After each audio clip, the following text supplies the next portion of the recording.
Mr. Speaker, and they have found there are gaps and issues that have been wanting, Honorable Speaker. It's very regrettable, and I offer my deepest condolences, Mr. Speaker, to all the families who lost their children during this demonstration. It was uncalled for, Mr. Speaker, and maybe it could have been done in a much better way, because no life needed to be lost, Mr. Speaker. This nation has been in crisis in different times, but maybe the actors were different, Mr. Speaker, because one of the periods when this nation was in a crisis was when the new constitution, the Constitution 2010, was being made, Mr. Speaker. And the way it was crafted by the drafters of that constitution, Mr. Speaker, I look at Article 10 of the Constitution and I ask myself, if only the public sector, the state officers, public officers, the executive, the legislature, the judiciary had bound themselves to the national values and principles of governance in Kenya, would we still have been where we were at last week on Tuesday, Mr. Speaker? And in this Article 10, Mr. Speaker, we see the values and the principles that have been enunciated, Mr. Speaker, under the Constitution. And these principles are supposed to apply and be interpreted in line with any person or any state organ, state officers, public officers who are entrusted with public responsibility of performing any public duty. And these principles are supposed to apply across board and to any person who is given an opportunity to implement any public policy decision. And in these national values and principles of governance, which include patriotism, national unity, sharing and devolution of power, the rule of law, democracy, and participation of the people, are some of the principles that are supposed to guide the governance and the implementation of any public policy, Mr. Speaker. A respect to human dignity, equity, social justice, inclusiveness, equality, human rights, non-discrimination, and protection of the marginalized, Mr. Speaker. And when I look at Article 10, 1C, Mr. Speaker, about good governance, integrity, transparency, and accountability, and having regard to sustainable development, if only we had paid more attention, Mr. Speaker, as public officers, as state officers, would we have been where we were last week on Tuesday, Mr. Speaker? I specifically look at the Senate, the role of Senate, as laid out, very well laid out in the Constitution, on issues of good governance, transparency, and accountability. And the fact that we have a function of oversight over the counties. Is there anything we could have done better than how we have done? Maybe yes, Mr. Speaker, maybe there are areas, and there are areas that we need to improve also as a House, Mr. Speaker. The storm we saw in this nation, sweeping this nation, Mr. Speaker, and Parliament being at the eye of this storm, it was also an indictment to the institution of Parliament. And I want to say, Mr. Speaker, and to follow what the other speakers have said, because today is not a day of competing on who gives a better speech or who does better debating than the other, I want to apologize that if we have failed as senators, Mr. Speaker, we are sorry. I am sorry, Mr. Speaker. Are there any tools that would have enhanced transparency, that would have slowed down issues of corruption? Mr. Speaker, I have served in other respects, even as a Secretary General of the ruling party, former Secretary General of the ruling party, Mr. Speaker. And I know for a fact it is possible to run a system without collecting a bribe, from my own experience, Mr. Speaker. And I want, as we do this debate, Mr. Speaker, that first of all, it forms a platform for us to have an introspection as Senate, Mr. Speaker. That's our tool. When we do the CPIC and the CPAC committees, what do we do with the reports that emanate from counties where we can see that corruption is rampant, Mr. Speaker? It is my view That is a way of improving the system so that we can have the public inject their confidence once again in this institution, is that the reporting back of those notorious counties should come back to the floor of this House, Mr. Speaker, and action must be taken. Concerted, Mr. Speaker, collective action agreed upon all the senators that what needs to be done by EACC with counties that have had wanton corruption and misuse of public fund, Mr. Speaker, that concrete action must be taken. And Mr. Speaker, we have also had a chance as a House to look at some of the impeachment proceedings. It has also given us time to reflect, Mr. Speaker, on how we have conducted those proceedings and whether they have met the expectation, the legitimate expectation, Mr. Speaker, of the population, Mr. Speaker.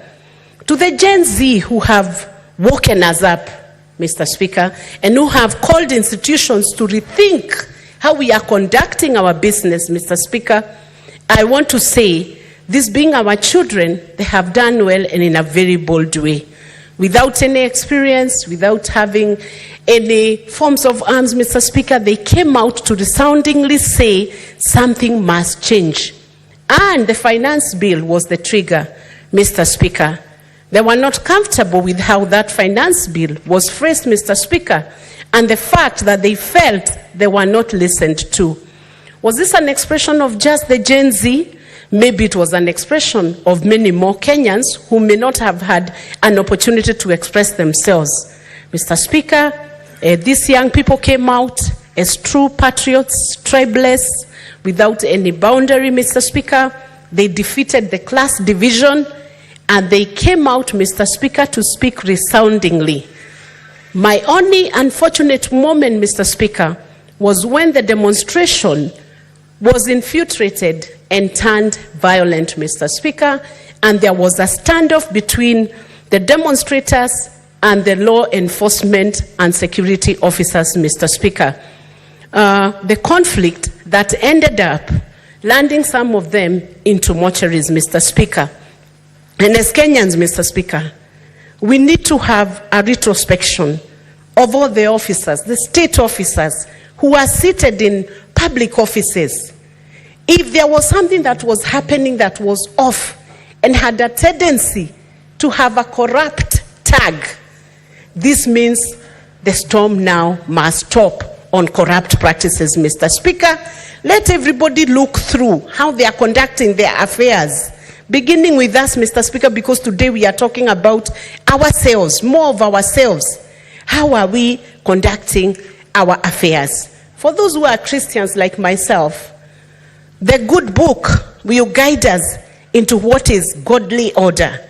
For those who are Muslims, Mr. Speaker, while we are guided by the Bible, the Muslims will be guided by the Quran. But for the nation, Mr. Speaker, we have the Constitution that guides how governance must be done and how structures should be laid out, Mr. Speaker. Where we have gone wrong, Mr. Speaker, does that Constitution offer us an avenue of ventilation? Mine is to call upon the Gen Z. Now that we have begun to listen to what they have to say, mine is to call upon the Gen Z to allow us to walk the order of the Constitution, to accept that an olive branch now has been given by our President, Mr. Speaker, and that is the highest level of executive commitment, that the President is willing to have a forum with the young people, with the Gen Z, and discuss issues that need to be thrashed out, Mr. Speaker, must be taken as a sign of very, very goodwill, Mr. Speaker. And there are those issues that have been laid out. Is it possible for a nation to change within a day? Is it possible for a nation to change within a day? I see it has signaled an opportunity for us to begin the change. And while all the demands may not be met overnight within a week, within 2 weeks, Mr. Speaker, yet some of those things that are glaring, Mr. Speaker, like dealing with the corrupt cases, dealing with issues that are obvious and that have evidence, Mr. Speaker, that ball should begin rolling, Mr. Speaker. Why? Because if we cannot face the change, then change will change us, Mr. Speaker. It is my view, Mr. Speaker, that if we can honestly face ourselves, the society to face itself, EACC to also come out of slumber, take up those files, prosecute those that need to be prosecuted where there is sufficient evidence, Mr. Speaker, that corruption has happened within institutions, Mr. Speaker, then even the GenZ will begin to see that we are serious and committed to upholding the dignity of every Kenyan, Mr. Speaker. Regarding the jobs, it is true, Mr. Speaker, the youth have faced a lot of unemployment, and I can only imagine how distressing, Mr. Speaker, this is when a young person has gone through schooling and has nothing to do, Mr. Speaker, and yet we are supposed to give solutions as leaders, Mr. Speaker. Those are issues that now need to be tackled in a different way. Is there bias in the way public office employs young people? Mr. Speaker, we need to straighten out the processes. We need to do things, Mr. Speaker, in a different way. And I want to specifically look at the suggestion that has been done by SRC for the raising the salary, Mr. Speaker, of the senators and members of parliament, Mr. Speaker. That proposal, while it may have been good because everybody needs a raise at any point when they are working, a worker needs to be motivated, the timing is so wrong and it is not needed, Mr. Speaker. Least of all by the honorable members. I haven't met one single member still, Mr. Speaker, and I'm only repeating this because it has been said, but we are repeating it to affirm the fact, Mr. Speaker, that none of these officers seated here today, none of these legislators had asked for that increment. And we would call upon the SRC to be a little bit more serious with their tasks. They have a their entry is full with claims by intern doctors, Mr. Speaker, with claims from JSS, Mr. Speaker, the teachers in JSS, Mr. Speaker. Have those issues been handled yet? Are there opportunities where young people could be accommodated within the public sector where that available funding can then be disbursed towards supporting them, Mr. Speaker? We need to think outside the box and say, let's do things differently, Mr. Speaker, because if we do not do it differently, Mr. Speaker, once again, the change would change us, Mr. Speaker. I want to commend the GenZ and also note that their level of debate, Mr. Speaker, in spite of the fact that there were quite a number of insults that are coming across the X space, I have also equally noted, Mr. Speaker, that these are very young, intelligent Kenyans, Mr. Speaker. Their level of debate is very different from the levels of debates that we are having, Mr. Speaker. And for a moment, I asked myself, could this be the reason that maybe they don't watch the mainstream media? Because their level of analysis of issues was different and was very refined. They have facts and figures. There is nothing you would tell them about who was given which tender, Mr. Speaker. They are able to analyze for you from county number 1 to county number 47. How many tenders have been awarded by each county? Who has been awarded? Which companies have been awarded? Who owns those companies? All that information, Mr. Speaker, is with the GenZ.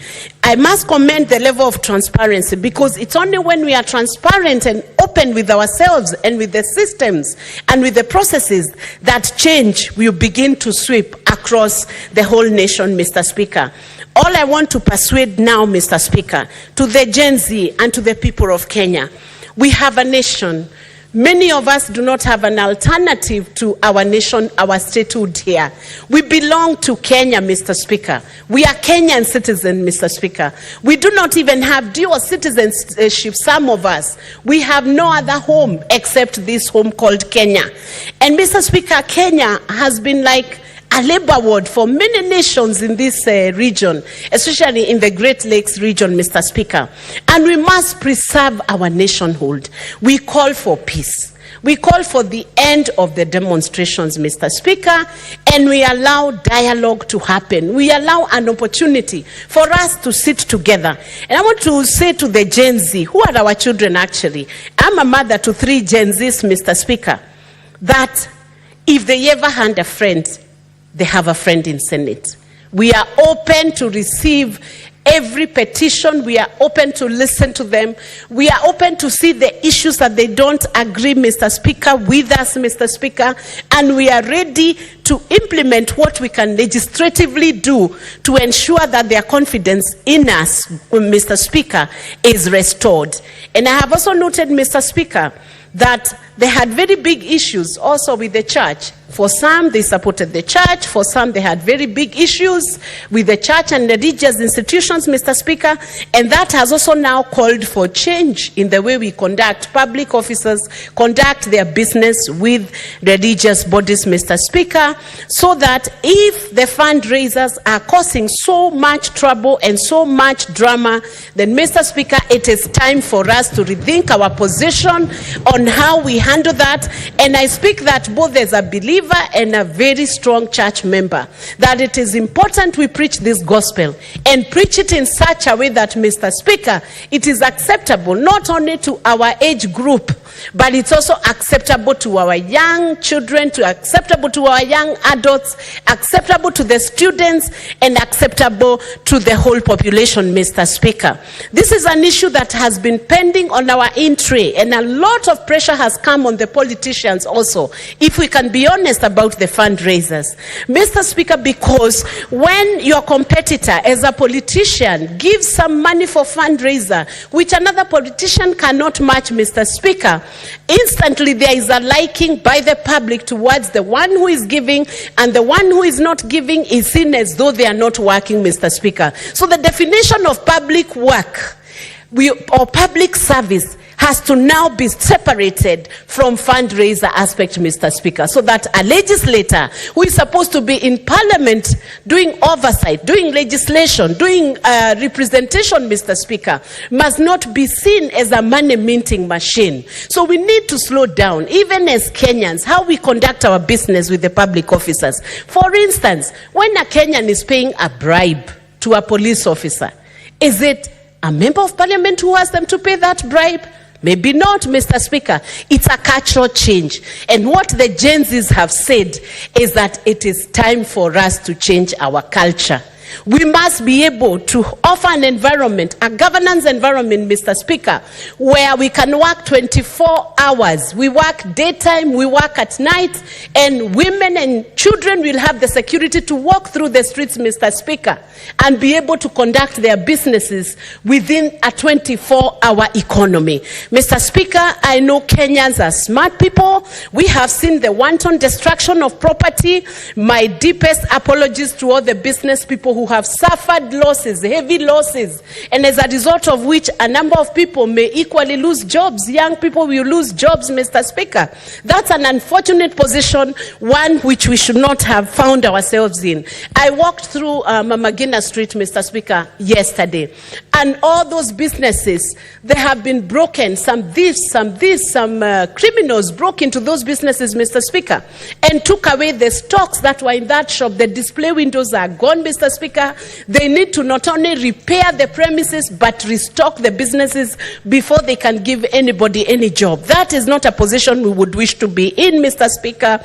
And it's my very humble plea to Kenyans that we allow ourselves to go back to normal day, Mr. Speaker, when there is a busy activity in Mama Gina Street, in downtown, Mr. Speaker, in the uptown, Mr. Speaker, in our malls, Mr. Speaker, and what we have seen happening to Quickmart must not happen to any other business in Republic of Kenya. For a very long time, Kenya has been setting the trend for the East African region and has been setting the trend for the Great Lakes region and in Africa, Mr. Speaker, and we must allow ourselves to bounce our nation back to a position of being a great example to be emulated in Africa. Thank you, Mr. Speaker, for this opportunity. Senator Okongo Mogene.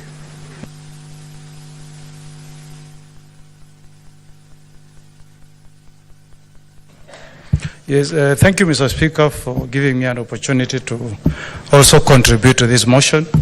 Mr. Speaker, from the onset, I stand to support the bipartisan approach that has been adopted by the majority side and the minority.